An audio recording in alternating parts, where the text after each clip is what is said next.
এই যে চলে এসেছি কালীঘাট মন্দিরের সামনে। দেখো কালীঘাট মন্দিরে কি সুন্দর দোকান আছে, সবগুলো কি সুন্দর সাজানো দোকান। দেখো কালী মন্দির, কালী মায়ের সুন্দর রূপ এখানে দেওয়া আছে।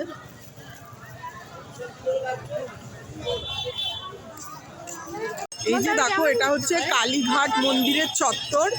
এখানে ডালা পাওয়া যায়, এই যে ডালা পাওয়া যায়। আর দেখতে পাচ্ছ তোমরা মন্দিরের চূড়োটা দেখা যাচ্ছে। এই যে এখান থেকে কিনবো।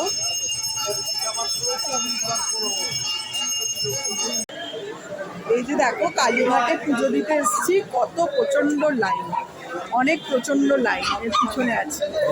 এত বড় লাইন, অনেকক্ষণ লেগে যাবে, তাও পুজো দেবই।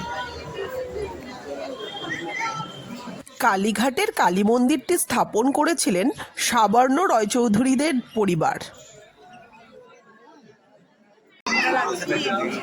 এত ভিড়ের মধ্যে দাঁড়িয়ে আছে, দেখো এখনো প্রচুর লোক। কালীঘাট মন্দিরটি কলকাতার একমাত্র 551 শক্তিপীঠ।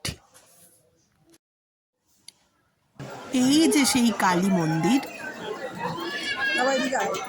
সতী মায়ের ডান পায়ের আঙ্গুলটি এই স্থানে পড়েছিল। কালী মন্দিরের পাশেই ছিল এই মহাদেবের এই মন্দিরটি, তাই ফটো তুললাম দূর থেকে। এই যে মহাদেবের মন্দিরটা।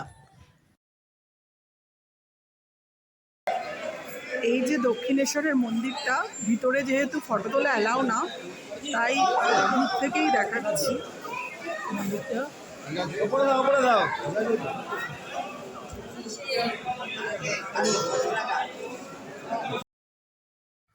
প্রায় 2 ঘন্টা লাইনে দাঁড়িয়ে যখন সুন্দর করে পুজো দিতে পারলাম, তখন বেশ সার্থক লাগলো। তোমাদের আমার ভিডিওটা কেমন লাগলো তোমাদের মতামত জানিও। আর যদি ভালো লাগে তোমাদের বন্ধুদের সাথে শেয়ার করতে পারো, আর একটা লাইক আর কমেন্টস করতে ভুলো না কিন্তু।